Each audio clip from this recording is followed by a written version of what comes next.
Timeline, 5000 ans d'histoire, Richard Thuringe, Fremder. en Allemagne, mars 1945. Une explosion secoue le sol. Elle ne vient pas des Alliés, ni des bombardements américains typiquement. Non, elle vient de l'intérieur.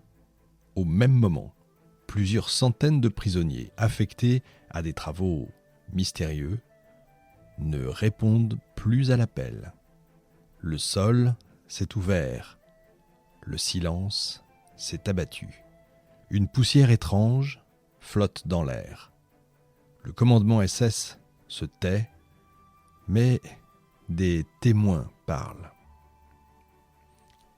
Et si l'Allemagne nazie avait testé une arme nucléaire avant la fin de la guerre ? Pas une bombe à l'image d'Hiroshima ou de Nagasaki, non, une autre, moins puissante, plus rudimentaire, mais tout aussi terrifiante dans sa conception.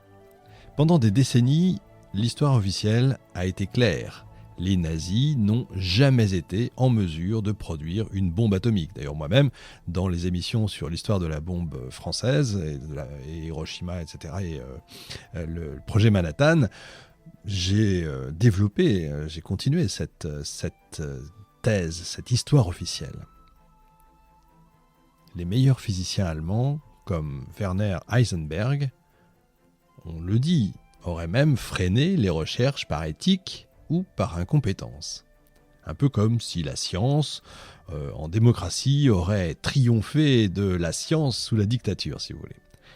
Eh bien, si cette histoire était en fait incomplète, et si dans l'ombre des grandes figures de la physique allemande, d'autres avaient suivi une piste parallèle, plus discrète, plus brutale, sous l'égide de la SS, jusqu'à tester dans le plus grand secret une bombe tactique sur leur propre sol, sacrifiant au passage des centaines de vies dans le processus.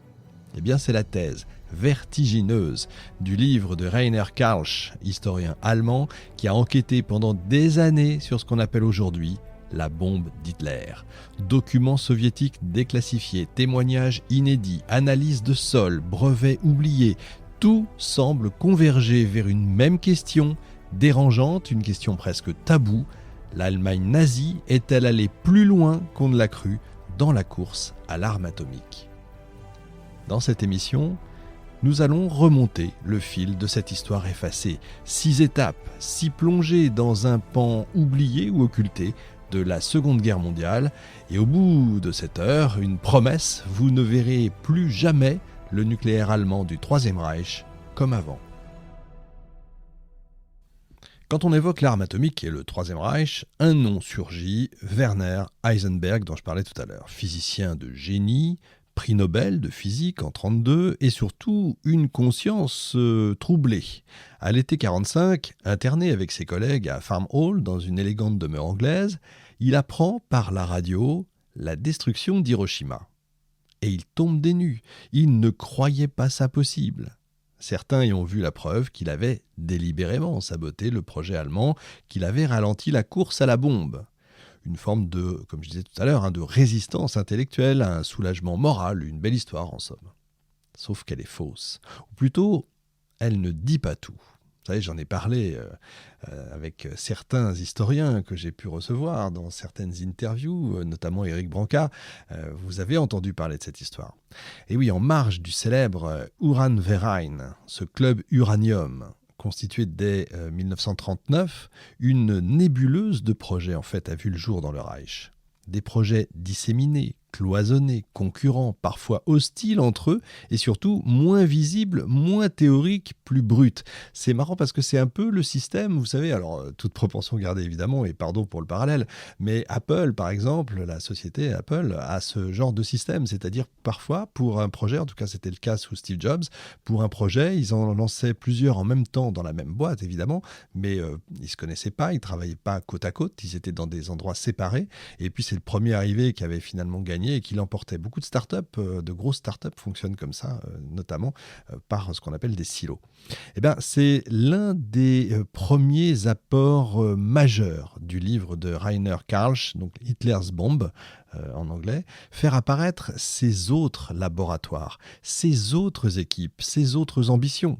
Dès les premières années du conflit, l'intérêt de l'armée pour l'énergie atomique est réel, mais elle ne confie pas tout justement à Heisenberg. Au contraire, elle place ses propres hommes en uniforme à la tête de ses programmes. On retrouve d'ailleurs la même chose en France.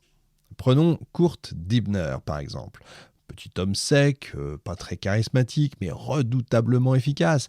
C'est un ancien de l'Institut de physique technique. Il travaille sous l'autorité du professeur Eric Schumann, chef du département des armes spéciales à l'Army Weapons Office.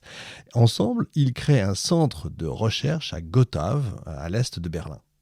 Et là, loin des regards, se mène une autre aventure nucléaire, sans Heisenberg, sans Weizsäcker, sans les grandes têtes d'affiche de la science allemande. Ici, on ne cherche pas à construire une centrale expérimentale.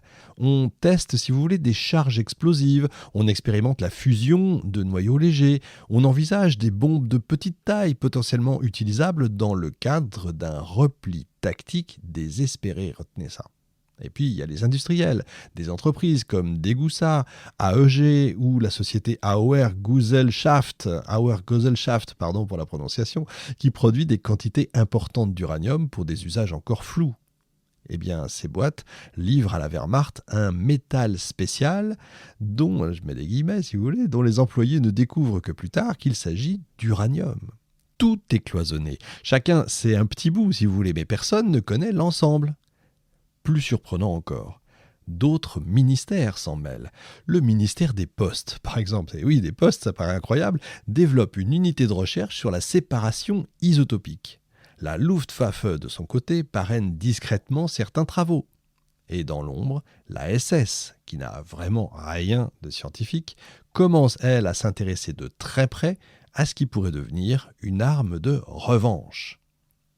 Alors, comment est-ce qu'on peut expliquer que tout ça soit resté si longtemps sous silence ? Eh bien, la réponse tient en partie dans l'histoire elle-même. À la fin de la guerre, les Alliés ne trouvent pas grand-chose. J'ai déjà eu l'occasion de vous le raconter. Ils interrogent Heisenberg, ils lisent ses notes, ils constatent que son réacteur n'a jamais fonctionné. Et donc, ils concluent, et ils concluent trop vite. Ils négligent en fait ce qu'ils ne voient pas. Les tests menés en Thuringe, justement, les expériences du groupe Schumann-Trinks, les rapports soviétiques, les témoins civils qui, des années plus tard, vont parler d'une explosion, je cite, qui a tout brûlé et laissé une lumière blanche aveuglante. Et surtout, ils se détournent. Après 1945, l'enjeu n'est plus de comprendre ce qu'a fait l'Allemagne, mais de garder le secret américain, de tenir l'URSS à distance, de verrouiller en quelque sorte la mémoire. Mais pendant ce temps-là, une vérité plus complexe en fait est en train de s'effacer. Non, l'Allemagne n'a pas fabriqué une bombe capable de rayer New York de la carte.